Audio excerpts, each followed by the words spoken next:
Hey, this is Ben Solomon, and welcome to this episode of the Techno Leadership Show. In this episode, I want to talk about something that has probably the tendency to be misunderstood and which then leads to the improper development of us as a person and how we show up in our lives. So this whole thing about focusing on our strengths is very important. You have to focus on your strengths because that's where you get exponential growth and exponential value creation potential. But there are some people out there in the marketplace saying completely ignore your weaknesses. There is potential to do that if you are in a place where you own the business and you can only do things that are in your strength zone, which if you're working in a workplace is difficult because no matter what role you're in, whether you're in a junior technical role or you're the CIO, director of technology, in the whole stack, there are things that are not going to be in your strengths. And you may not even have team members that you can delegate those aspects to. And there are things in there where you need to have the input rather than even a team member who potentially could be delegated the role but doesn't have the insights and the complete picture to do that job or that aspect of the job well. So how do you tackle that? That's where also developing or paying some attention to your weaknesses is also important. It is something that, insights that have come through from various things that I've learned and understood, and also looking at my life through the last decade at least when I've been more proactive, is when I've realized there is a weakness that is potentially holding me back from utilizing my strengths. I've gone in, tried to understand, learn, and then test and integrate that skill into my life. Whether that is empathy, the ability to listen better, the ability to handle emotions better, all of these things were not my highest strengths. They were things that I needed to learn to be able to then lead people, to be able to support people, to be able to coach people, to be able to open up the potential and the opportunities that the people that I lead had in their lives. Similarly, in your case, your strengths might be fantastic, but are your weaknesses preventing you from living to your highest potential, whether it's in your career or in your life? So if that is the case, you need to then look at what these weaknesses are and find ways to shore them up, which means you might have to build a skill. You might have to get someone to support you. Maybe it's a coach. Maybe it's your life partner. Maybe it's someone in your team. For example, one of the things that used to happen with me is meetings. When I enter the zone and I'm doing work, whether that's strategic work or even technical work, I go into it and even if there's noise and distraction around, I can pretty much completely go in and go into the flow. What happens in those scenarios is there's usually meetings, things like that come up, and you can't quite plan when you get into flow. You just get into flow and you're like into it. And there were times when I've missed meetings, when people have gone, hey, you're not in the meeting yet, I've gotten calls, and then I'm rushing to meetings. So to tackle all that, I realized there's two things I could do. One, I put an alarm on my phone, which meant I had the alarm 10 minutes before the meeting so that I can disengage from whatever I'm doing, have a few minutes to, get myself a coffee or whatever, and also just to clear my mind and be able to be present in the meeting. But there are times, even with that alarm, I've gone, this should only take me 2 minutes. As you know, in tech, nothing really takes 2 minutes. you can get caught in the rabbit trail. So there have been times when I thought, oh yeah, it'll only take me 2 minutes. I've turned the alarm off and thinking I'll be fine.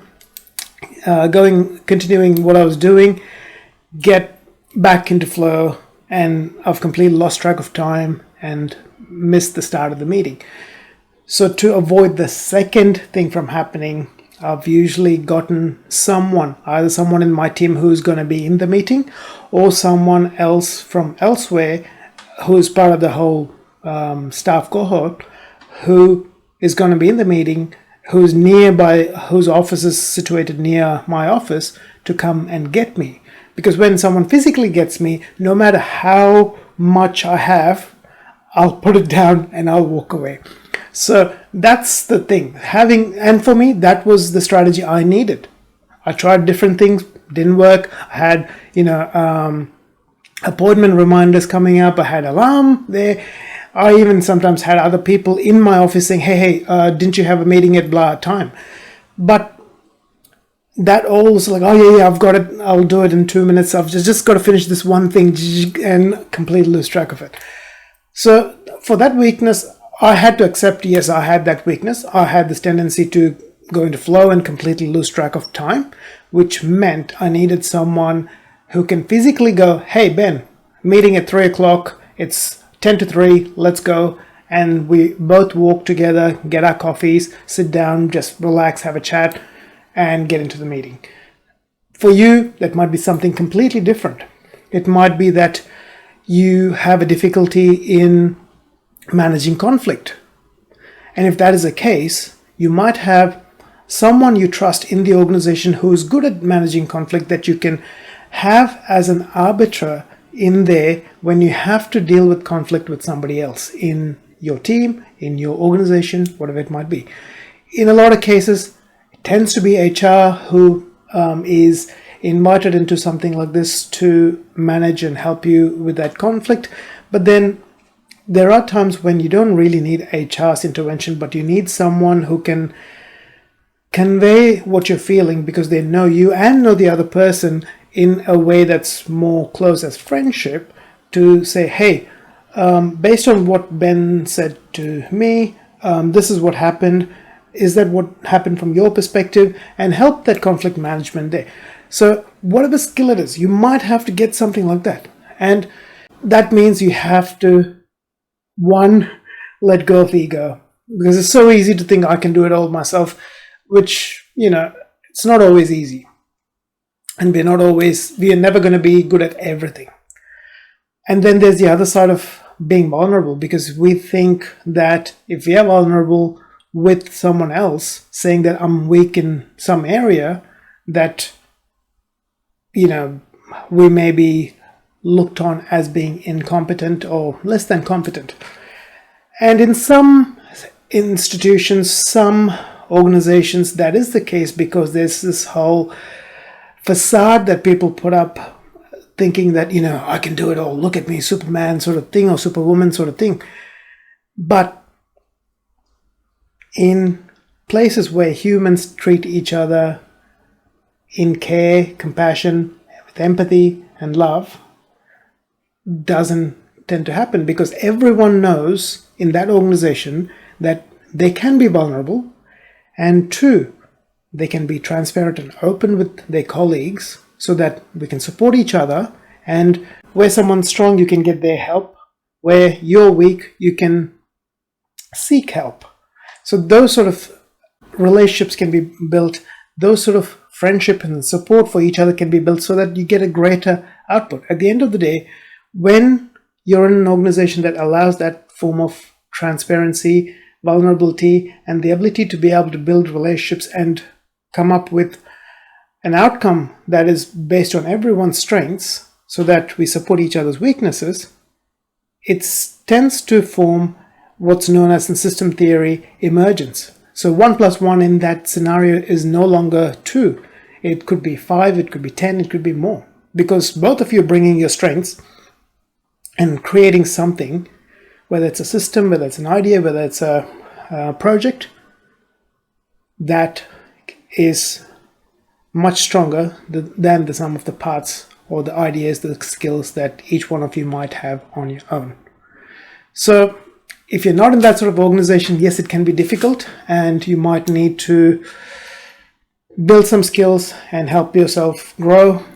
And while looking at an organization where you can go, where you're supported, cared for, and you can flourish as a person, as a human being, and create the value that you uniquely have the capacity to create. So there you have it. Work with your strengths as much as possible, but also don't ignore your weaknesses. You will have to shore up some of your weaknesses, or else they can sabotage the fact that you have these strengths and sabotage the career that you want to build. I wish you all the best in your journey as a tech professional, manager, and leader. If you like this episode, please hit the like button. If you haven't subscribed yet, please hit the subscribe button so that you're notified of future episodes as they're released. I wish you all the best, take care, and I'll talk to you in a future episode.